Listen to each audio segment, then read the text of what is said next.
Hey guys, what is up and welcome back to my channel. So as some of you guys may or may not know, I own a couple of leopard geckos. I have a group of 1 male and 3 females that are living all together, so obviously at some point they were bound to give me some eggs. And this happened this year, because last year I didn't have the male with the females yet, but this year I did, and well, now I have a bunch of eggs. So today I wanted to show you guys how I breed my leopard geckos. I want to show you guys what I provide them for their egg laying, how I incubate the eggs, and also my first tiny little baby.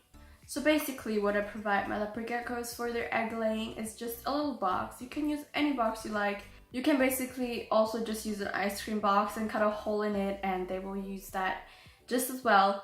You want to fill that box with cocoa husk, I think it's called that.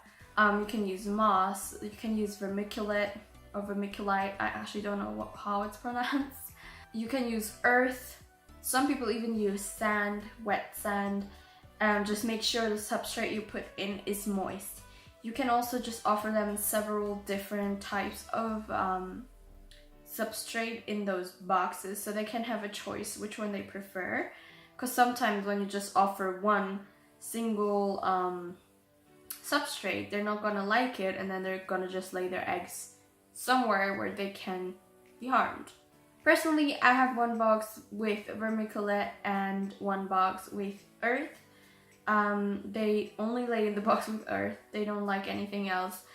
They do lay quite often, so I have new leopard gecko eggs every 2 to 3 weeks from each gecko, 2.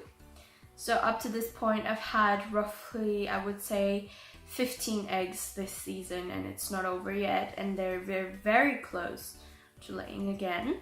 Then for the incubator, I just use an empty glass tank. It's a quite small one, you don't want to go too big.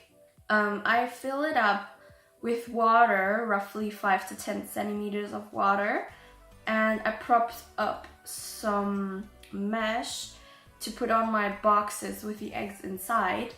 And underneath the incubator I have a heat mat which makes sure that the heat is constantly quite high. I incubate my eggs at 27 degrees Celsius.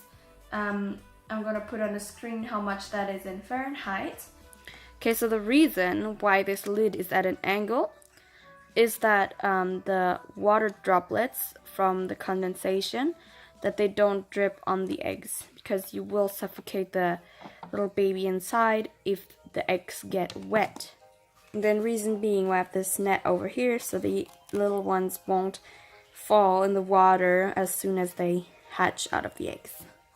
So like this, my first egg has hatched after roughly 2 months and a week, and these eggs that I'm going to show you now, they're very close to hatching. So I can't say 100% sure when these will be hatching, but it won't be long from now, maybe a couple of days, so I'm prepared for the new babies already. You will see the eggs will grow a lot, and you can candle them and see the babies inside also. Maybe I have some footage of me candling some eggs. I'll have a look.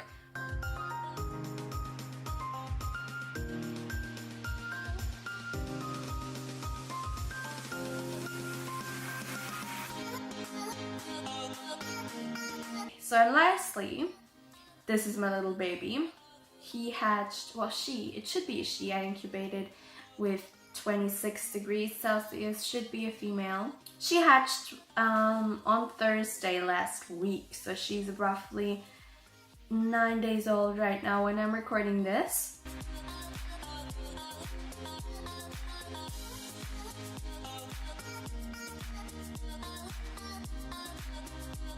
She's already eating like crazy, and I have a very simplistic setup for her because you still want the little babies to find everything very easily, have everything in close proximity, and so you just can monitor them very easily. Also, the less things are in the enclosure. So let's wait what happens. Maybe we will be having some more little babies in the future. If you want to have the latest updates, go ahead and follow my Instagram, where I will post pictures of the new babies.